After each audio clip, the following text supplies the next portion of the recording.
Olá, meu nome é Ivan Finotti. Eu sou editor da revista Flashback e estou na sede da agência W Brasil, em São Paulo, para entrevistar o Washington Oliveto, o criador dos 50 filmes que você tem neste DVD. Washington, eu vou começar indo contra a ideia de que o pai ama igualmente todos os seus filhos. Você certamente tem um ou dois ou alguns comerciais que você prefere. Quais desses 50 são os seus preferidos? Olha, a gente se treina nessa atividade para ser muito pouco passadista, né? A gente sabe que como ninguém gosta de jornal de ontem, também não gosta de comercial de ontem. Então você tem sempre, por treinamento, e não só eu, a maioria dos publicitários, a gente tem uma certa propensão a gostar das coisas mais recentes. Mas é claro que se eu tivesse que eleger nesses 50, os que eu mais gosto são aqueles que tiveram o privilégio de, mais do que boa e eficiente propaganda, se transformarem em elementos da cultura popular brasileira. E aí realmente tem algumas peças, como é o caso de muitos dos trabalhos de Bombril, ou como um filme como o Valizer Primeiro Sutiã, ou como coisa do Cachorro da Cofap. Sabe, essas coisas que vão para a galera me fascinam muito. Por outro lado, também eu gosto muito de coisas que têm uma ligeira maior pretensão, como é boa parte do trabalho da Folha de São Paulo, comerciais como o Hitler, como explicação, ou o comercial da revista Época, que tem uma estruturação tanto verbal quanto visual, até bastante sofisticada, mas adequada para a revista. Enfim, dessa série aí eu gosto da maioria deles. E tenho até prazer em revê-los, apesar de ter convivido exageradamente com esses filmes, né? Você convive no período da criação, no período da produção, depois da veiculação. Costuma-se dizer, e é verdade, né, que os primeiros a enjoar dos trabalhos publicitários são os próprios criadores. E o último, o público. Agora, os muito envolvidos, como os criadores, como os clientes, como os profissionais de produção, esses normalmente quando fica pronto para eles já está velho, já está antigo. Você citou o comercial de Hitler da Folha de São Paulo. Esse comercial e o Primeiro Sutiã da Valizer são os dois únicos brasileiros selecionados no livro Os 100 Maiores Comerciais de Todos os Tempos, lançado na Inglaterra nos anos 90. Por que você acha que esses dois comerciais funcionam tão bem? Eu acho, olha, na verdade, como esse livro foi feito por anglo-saxões, esses dois comerciais, além da sua excelência criativa que eles realmente possuem, eles são comerciais que têm uma capacidade de serem traduzidos para o inglês sem perderem nenhum dos seus detalhes. Então, bem possivelmente, a gente tenha tido a oportunidade de fazer alguns trabalhos tão relevantes quanto, mas que quando traduzidos eles perdem o contexto. E esses dois não perderam o contexto. Eu acho até que se esse livro tivesse sido feito depois do ano 2000, mais um desses comerciais estaria nessa lista, certamente o filme da revista Época, que é o mesmo caso. Eu tive a oportunidade de ver isso, vendo as reações de público, seja num festival como Cannes, ou onde a Época foi Leão de Ouro, disputou o Grand Prix, ou no Clio, onde ele foi o Grand Prix do Clio. A gente percebia que o comercial não perdia praticamente nada quando traduzido. E isso, para quem documenta a cultura da publicidade através da ótica anglo-saxã, é fundamental. Esses dois filmes que a gente falou agora são de 1987 e 1988.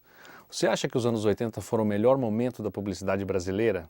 Eu te diria o seguinte, que sem dúvida nenhuma, eu tive o privilégio de começar a trabalhar nos anos 70, quando a geração anterior à minha já tinha profissionalizado a publicidade brasileira, então eu encontrei uma circunstância de trabalho muito favorável. Devo muito isso à geração anterior. E sem dúvida nenhuma, eu acho que aquele trabalho que a gente começou a fazer mais excitado, mais interessante, mais internacional até, apesar de totalmente local, nos anos 70 se materializou da melhor maneira nos anos 80. Eu acho que os anos 80 eles refletem o melhor momento de equilíbrio entre ideia e produção. Depois, curiosamente, a melhoria da produção foi fazendo com que em alguns momentos a forma começasse a sobrepujar o conteúdo. O que, na verdade, é muito ruim para a publicidade. E como era o clima na época? Os anos 80 foram muito efervescentes. A gente teve, inclusive, o privilégio de provocar muito essa efervescência, porque os anos 80 marcam, em 86, a fundação da W Brasil. E a W Brasil, naquele momento, tinha assim, uma conotação de algo revolucionário de um lado e de continuidade de um projeto já bastante bom e bastante eficiente de outras agências, como por exemplo a DPZ, onde eu tive o privilégio de trabalhar durante 14 anos.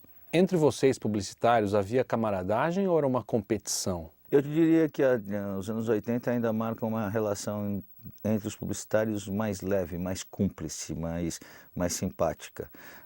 Eu acho que com o aumento das dificuldades sob o ponto de vista do negócio, com os encolhimentos das verbas, das remunerações, tudo isso, depois, a partir dos anos 90, a competição passa a ser bem mais agressiva e as relações bem menos doces.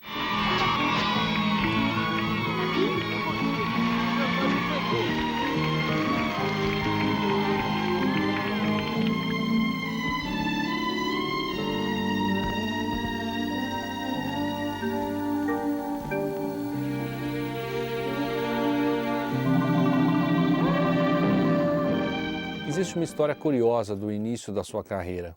Como é que foi que você pisou pela primeira vez numa agência de publicidade? Virou folclore da minha vida, mas eu brinco com isso porque é verdade. Eu digo que eu trabalho em publicidade porque furou o pneu. E na verdade era o seguinte, eu estava indo para a faculdade que eu fazia de manhã, com 18, 19 anos de idade, e eu estava louco para pedir um estágio numa agência de publicidade. E aí furou o pneu na Rua Itambé, aqui em São Paulo, e eu sempre odiei trocar pneu.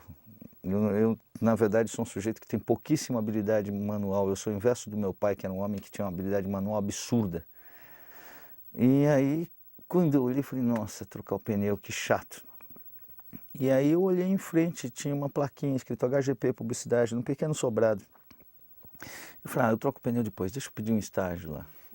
E aí eu não conhecia a hierarquia das agências, então a palavra que eu usei era, eu queria falar com o dono, e estava passando. Um cara que viu um sujeito com o cabelo até o ombro, de jardineira, sem camisa, com um tamanco colorido, um moleque, né?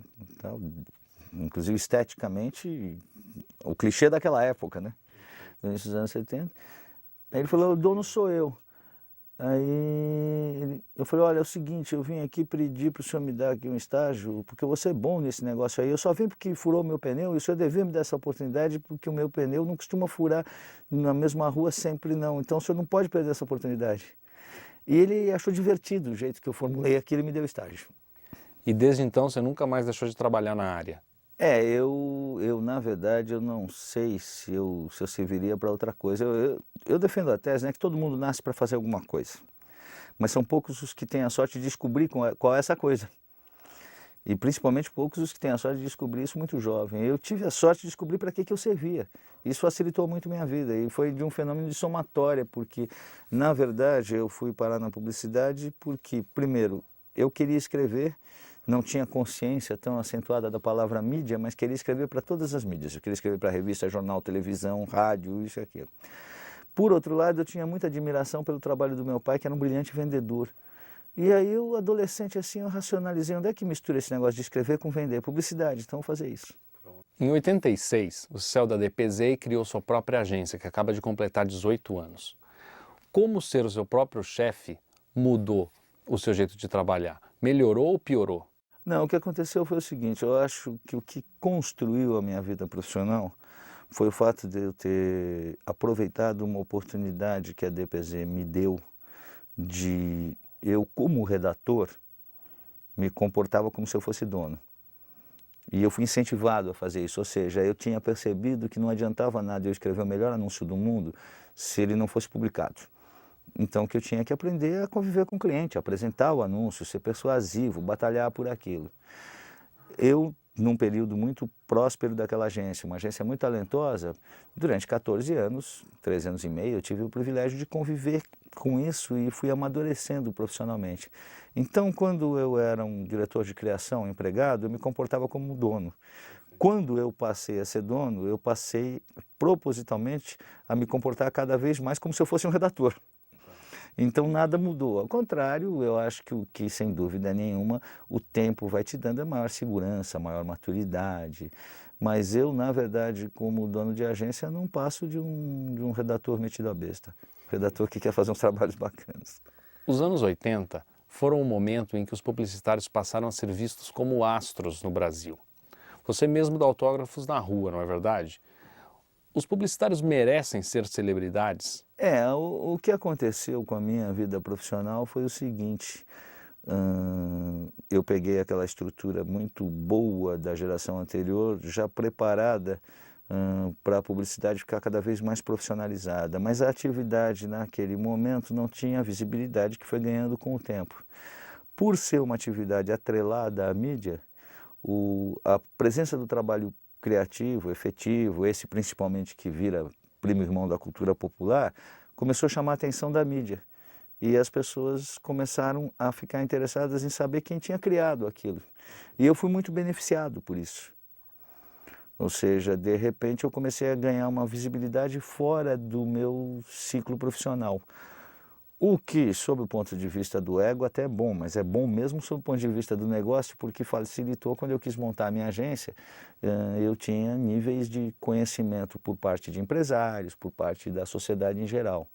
Eu acho até que hoje é curioso porque esse fenômeno que começou a ocorrer comigo e depois foi se multiplicando com outros publicitários, ganhou até uma dimensão, na minha opinião, hoje um pouco exagerada. Hoje eu acho que a visibilidade nossa, de qualquer um dos bons profissionais de publicidade, às vezes está um pouquinho desproporcional, está um pouquinho grande demais. Eu administro muito isso, com muito cuidado. Eu costumo dizer, né, que o gesto de viver é você administrar a tua biografia, né? Você não pode fazer coisa errada para não ficar mal na biografia. E junto com isso eu administro muito a minha visibilidade profissional, ou seja, eu me poupo muito pessoalmente e me utilizo muito da visibilidade profissional porque eu sei que ela ajuda na feitura dos negócios. Agora, é obviamente que é prazeroso você encontrar um estudante que gosta do teu trabalho, é prazeroso uma dona de casa comentar que achou bacana um comercial, é gostoso você estar num restaurante e receber um elogio. São coisas que, principalmente o fato de você ficar durante muitos anos numa mesma atividade, fazendo muitos trabalhos visíveis, vai te dando um efeito cumulativo.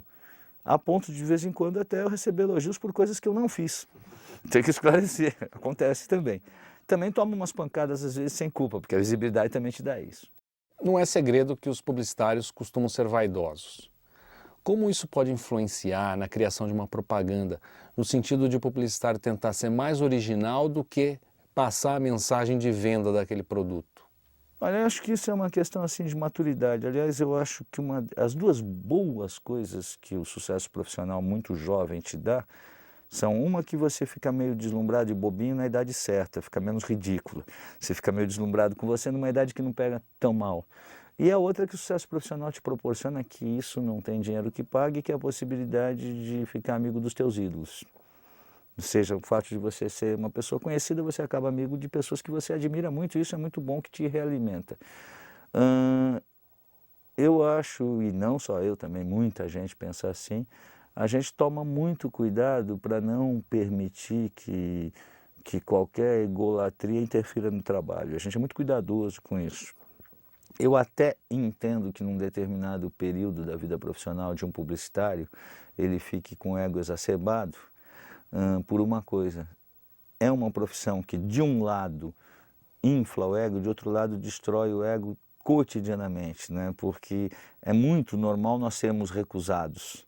É muito normal você criar uma campanha que você acredita que está tudo certo e de repente o cliente olhar e dizer, olha, vocês não repararam, mas isso não vai dar certo por causa disso. E o cara está certo. Então você vai desde a euforia à depressão cotidianamente. E isso faz com que algumas pessoas eventualmente tenham uma necessidade depois de se provar mais ou ter essa coisa assim de exacerbar a vaidade. Mas eu acho que o tempo te dá maturidade para isso. O tempo é sensacional. E tem uma coisa, que os tempos dessa atividade também são muito rápidos. Então, coisas que em algumas outras atividades demoram dias, para a gente demora horas. Portanto, também essa crise da vaidade, ela dura um determinado período, mas a maturidade já aparece. É muito interessante você conseguir analisar isso, principalmente se você olhar essas coisas com distanciamento crítico, que é fundamental, né? Você citou agora há pouco que uma das coisas boas da fama é conhecer os seus ídolos. Quais são os seus? Olha, eu tenho muitos ídolos em todas as áreas, tenho grandes ídolos na minha atividade, privilégio de ter grandes amigos no mundo inteiro, brilhantes profissionais. Agora, curiosamente, os meus maiores convívios são com pessoas não necessariamente da publicidade. Eu sou muito amigo do pessoal da música popular, de cantores, de compositores, tenho muitos amigos escritores, artistas plásticos, cineastas, e também tenho muitos amigos assim da galerona mesmo, o sujeito do botequim, o torcedor fanático de futebol. E é isso que, sem dúvida nenhuma, essa diversidade de convívios que realimenta o meu trabalho. O publicitário tem muita mania de andar com publicitário, casar com publicitário, falar de publicidade dia e noite. Isso tem um certo risco que você começa a se repetir. Então eu acho que esse convívio com diversos núcleos sociais, diversos tipos de comportamento e tal, é o grande truque de realimentação de um profissional da minha área.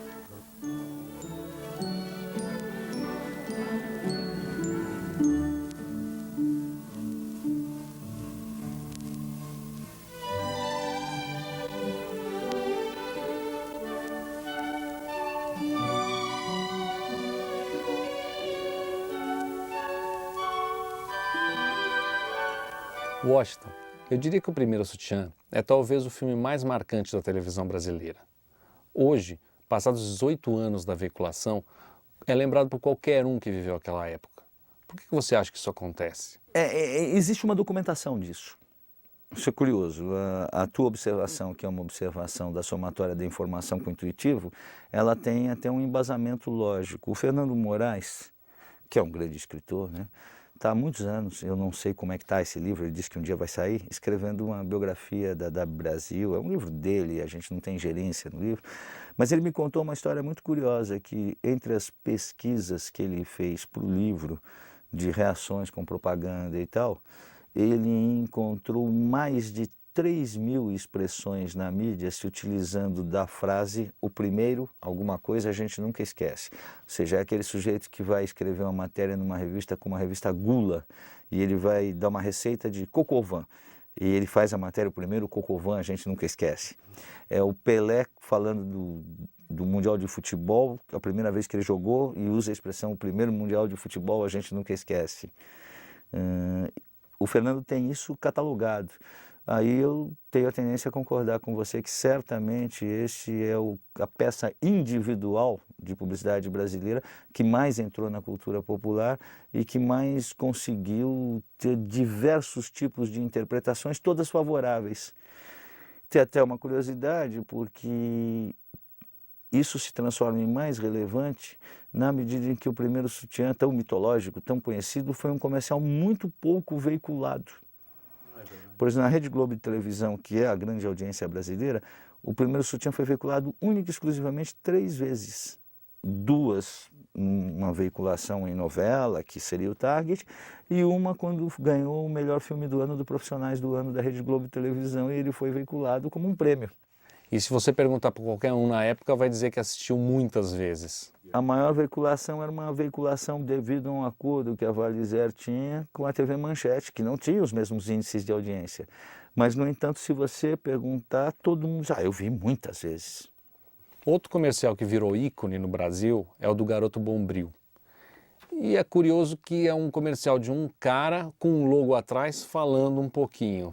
Porque uma série dessas durou 26 anos. O que aconteceu com o Garoto Bombril de 1978, quando foi criado, até esse ano de 2004, quando ele foi a última vez para o ar, e com o número infinito de comerciais que nós fizemos, a coisa de ter entrado para o Guinness Book of Record em 94 com uma campanha com o maior número de comerciais com o mesmo ator e tal, eu acho que se explica da seguinte maneira. A primeira coisa, obviamente, a biografia do personagem é muito bem escrita. Ou seja, tinha um perfil, a gente tinha um controle disso muito bom. Uma coisa mais do que óbvio, o talento do Carlinhos Moreno. Sem o Carlinhos isso não teria acontecido nessa dimensão. Mas eu acho que a principal característica que permitiu essa infinita durabilidade dessa campanha foi o fato de que nós fomos atualizando o personagem com a própria vida, sem perder a origem do personagem. Então a gente se utilizou quase de um componente que misturava a origem publicitária com o componente jornalístico. A gente foi acrescentando componentes do cotidiano, do jornalismo, das coisas que as pessoas estavam sabendo, mas sem perder a origem publicitária. E tivemos o privilégio, no caso do Garoto Bombril, de uma coisa que é impressionante, sem perder a origem da publicitária e do perfil do personagem, nós tivemos a oportunidade de fazer com o personagem Garoto Bombril praticamente todas, certamente todas as alternativas que você tem de sedução, de comunicação. Ou seja, nós fizemos emocional, nós fizemos humorístico, nós fizemos racional, nós fizemos ele cantando Pense em Mim, cantando aquela canção do Che Guevara. Nós fizemos comparativo, que no Brasil muitas vezes não se sai bem, mas devido à personalidade do personagem, a doçura dele, foi um comparativo simpático. Então a gente teve a possibilidade de frequentar todas as alternativas de comunicação igualmente eficientes, com o mesmo personagem, sem nunca perder o personagem. Até quando nós resolvemos fazer mídia impressa, que não era a característica original dele, ele fazendo aquelas citações visuais de assuntos da semana, acabou virando uma coqueluche a ponto de ter virado um livro.